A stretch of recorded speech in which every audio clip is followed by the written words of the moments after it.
There's a dead man in my Welcome back, my little terrors. Today we're going to try something a little bit different because I've been falling down a rabbit hole of listening to scary stories while I clean my house. And I want to do them. So that's what we're going to do. Hope you like it. Hope you don't think my voice is annoying, because if you do, this is not the right video for you. My sister is behind me. Wait, in front of me. Behind you. Say hi. Hi. Hi. Say it in a normal voice. I said hi.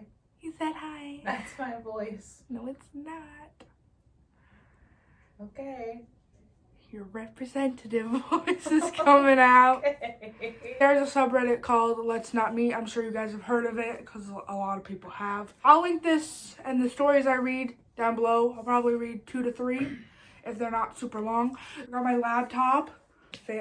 Fancy. And this story is called The Dead Man in My Woods.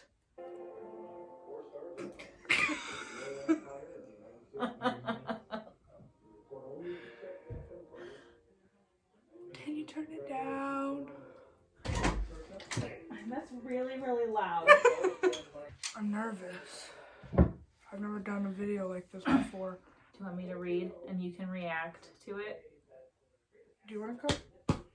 Not really. You can read some parts of it. Come react with me. I don't want to react. Okay, we'll react behind the camera. Fine.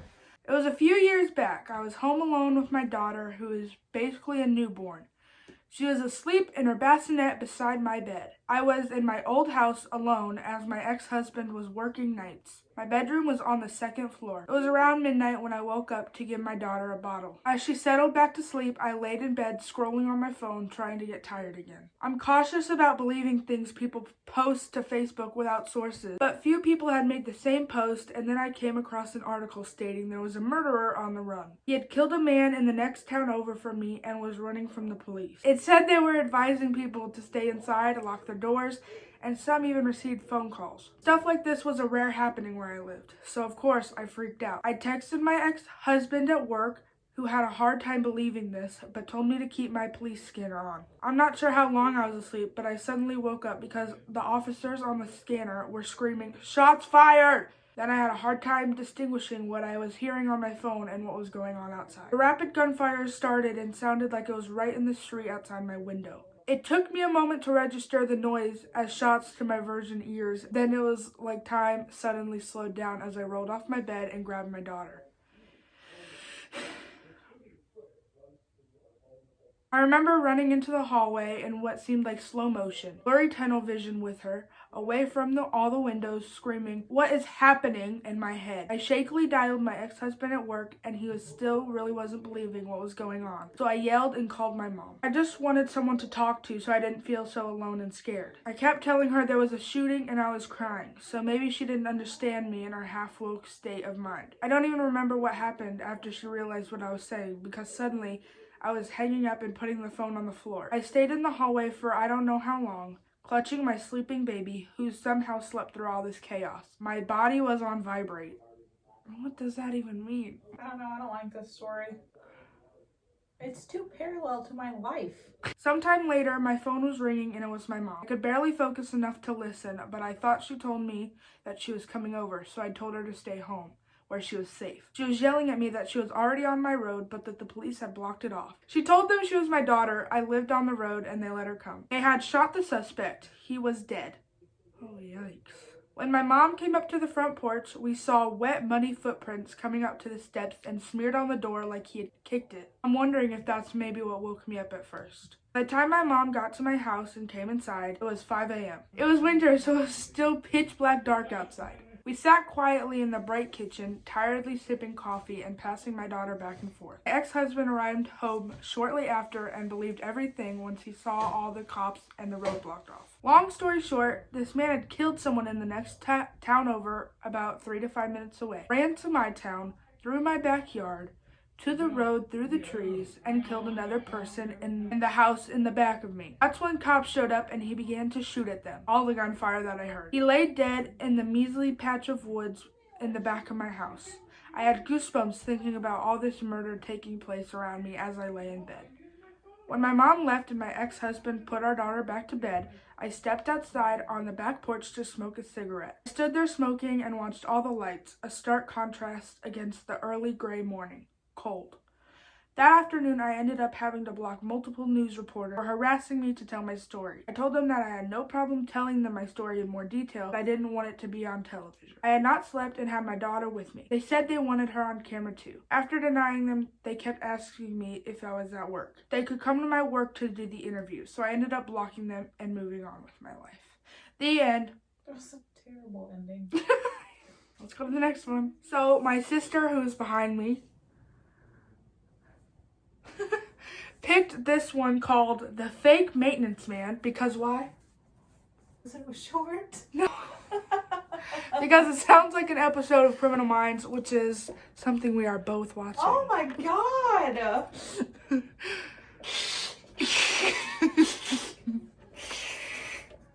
vampire. Alright. The Fake Maintenance Man by Red Raven 20. I'm in my 40s and thought today about an incident that occurred to me in the mid-90s, 1997 to be exact. Reading some of the other posts from young women and men really scared me. I want to share this story so that other young people will be vigilant about their own personal safety. In 1997, I was in the Army National Guard, enrolled in college, and also worked a part-time job. I was also a single mother with a 4-year-old. You go, girl. I was juggling quite a bit, but always smiling and friendly. No one was a stranger. I was raised in a rural area, so that's just how most people were. I moved to a new apartment in the city about 5 miles from my father's home, so I felt pretty safe. I had lived in my apartment about 3 weeks when on one morning while getting ready to leave for a class, I heard a loud knock on my door. I opened it without questioning who it was. There was this massive guy. He had to be at least 6'4" or 6'5" and maybe over 250 pounds. This guy was normal looking, very fit with a maintenance belt on. He tells me that he was the maintenance guy and needed to look at my power box, electrical box, located in my room. I don't know how he knew where to go. I let him in, and I did. A severe sense of terror washed over me. I realized I had made a mistake. I was alone with this guy who went right back to my room. I remember wanting to sit and eat, but the terror I felt was so strong, I grabbed my backpack and rushed out to class. I was so scared to come home, but didn't tell my dad. I don't know what I was thinking. I came home alone late at night, looked under beds and my couch, and was relieved to find I was alone. I found a massive hole in my closet ceiling, large enough for a man to get through. A few days passed, and I had convinced myself that maybe he was the maintenance man. Maybe I was paranoid for no reason. I went to the apartment manager and asked her when the maintenance man would be up to repair the hole in my ceiling. She became pale and asked me to describe the guy. She then tells me he was not the maintenance guy. The actual maintenance man was an elderly gentleman who lived in the apartment below me. The hole was patched up and I never saw the stranger again. The guy looked so normal, muscular, tall, and not bad looking, but obviously a person with bad intentions. I looked up crimes where a man comes in posing as a maintenance man in the 90s. There was a rapist active from 1985 to 1998 in my state posing as a maintenance guy. He was caught and sent to prison, but I can't recall his name. Fake maintenance guy, I hope you are still locked up and that we never meet again. It's kind of scary. So I don't think I would let a stranger in because I generally don't answer the door if I don't know if I'm not expecting So something. you look pretty. Shut up. Don't cough on my laptop. All right, she's going to read a story. What's the story called? Surprise in the stairwell. Bye. Shy Lucy. I once worked in a huge U.S. metroplex for a large company. I'm an early bird, so every morning I got to work at 5 a.m. or earlier. During winter, it was still dark at that hour. The parking garage I used connected at the second level to a walkway to the office building, but that walkway was closed off for construction sometimes. When it was, I was forced to take the stairwell to the ground level and walk across the street to the office. This is a seedy city. Not the worst in the country, but bad enough that I carried mace. So better than St. Louis? One dark early morning, I arrived and parked on the second floor, only to find that the walkway was blocked off. I gripped my mace in my hand and opened the door to the closed-in stairwell. As I went down the stairs, I could hear a strange sound, the usual loud whir of the city. I kept going until I rounded the corner of the last flight of stairs. Then I could see what was making the noise. It was a man laying on the ground, rocking side to side, while pulling his jacket tight over his face. He wasn't making any noise except the sound of his jacket swishing. Squishing? Swishing. Oh, so it's like one of those... Like a windbreaker. Yeah, it goes... Yeah. And it was swishing because he kept pulling it over his face. Maybe it doesn't sound like much, but because I was alone in a dirty stairwell in an empty parking garage in the dark morning, it shocked me. I ran back up out of the stairwell to the other side of the garage to take other stairs that were open air, so less likely to be inhabited. I got into the building safely. I realized he was probably harmless, but it was a scary experience nonetheless. Just a man high on drugs. I had a cheeseburger for lunch. You copied me and bought the same computer as me, so... Yeah. It hurts. Ah! You sound like oil in a pan! It's my vampire. You put a piece of bacon sizzling over that.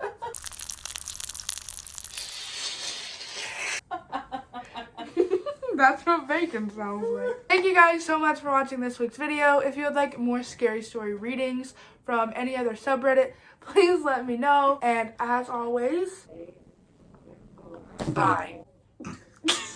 Bye. She told them she was my daughter. Still doesn't make sense. It was winter, so it was still pitch dark outside. Pitch black dark. 3 to 5 minutes by foot or by car? I don't know. It doesn't say. You ran really fast. Sorry. I was raised in a I was... What? Can you turn it down? Like, have it on the highest setting. I'm trying to do something. I was so scared to come home, but didn't tell my dad! Exclamation point. I looked up crimes where a man comes in posing as a maintenance man. Bye.